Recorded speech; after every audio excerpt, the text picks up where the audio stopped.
Good morning.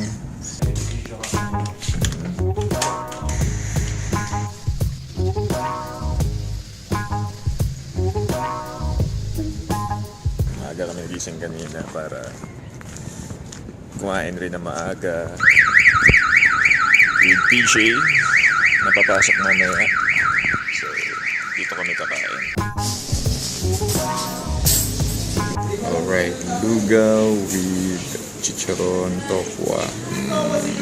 Sarap. Init. Oh, gusto.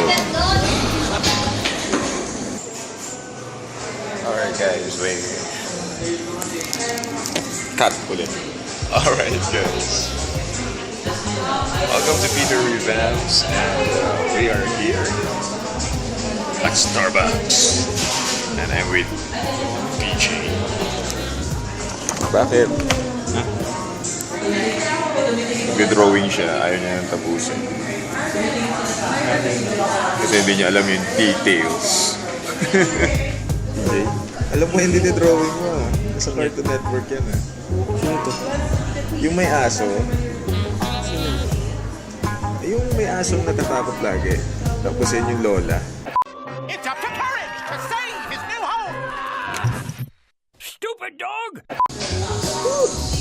So, nakikibalita ngayon si PJ sa mga relevant na nangyayari ngayon na balita. Very serious ah. Denise Cornejo. Guys, ang saya-saya ko ngayon. Kasi first time sa buhay ko, natalo ko si PJ sa basketball. But not actual basketball. Uy, hindi mo but ako in natalo sa Locos eh. NBA 2014. Hey! Alrighty, nandito tayo sa Media Revamp booth at mag-uumpisa na ako ng mga gagawin ko. So, hindi kayo makakasama kasi hindi pwede. Okay? Pwede naman, kaso lang matanggal eh. Maghihintay kayo kasi it's all about editing. Gusto nyo ba yun? Hindi naman siya boring, pero gusto nyo ba sumama? Panoorin pag-edit. Matagal yun eh, hindi pwede. So, mamaya na lang ulit. Alright? Alright, there you go. As intern, kamusta?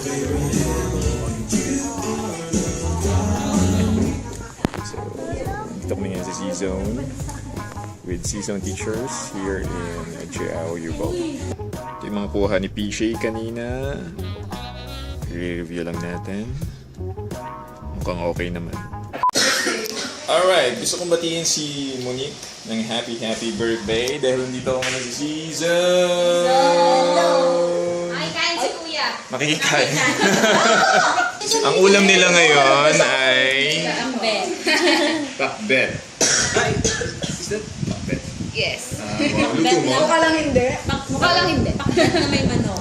Kulang lang ng... May bagoong ba? Wala lang bagoong. So di natin siya masasabing 100% pakbet.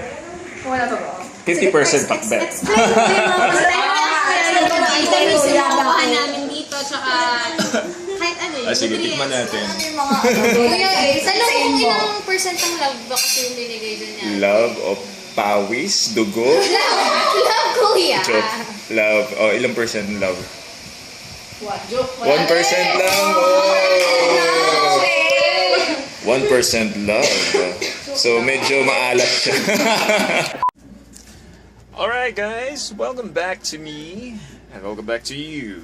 And here we go. That's my 2 monitors in media booth. That's Shanthank's vlog. Here we go.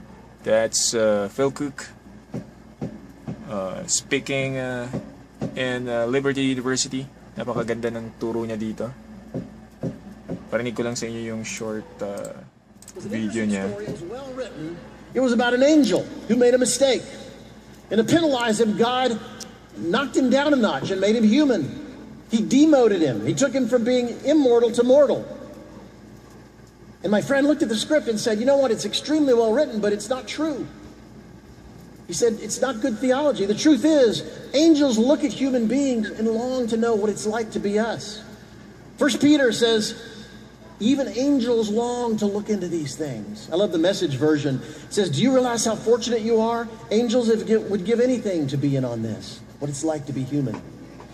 If an angel became a human, it wouldn't be a demotion, it would be a promotion. Because we're the ones that are made in God's image. We share his DNA. It's amazing. In fact, God values your story so much, he allowed his son to die to repair the breach that would bring that story back. So, gusto ba maging angel? So gawin natin ito ng may joy. Come on, bigay nyo guys! Come on!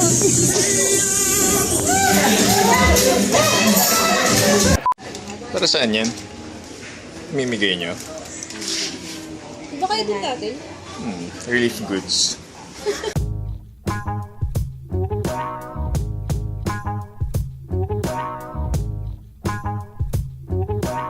Self-fitness. Ay, joke.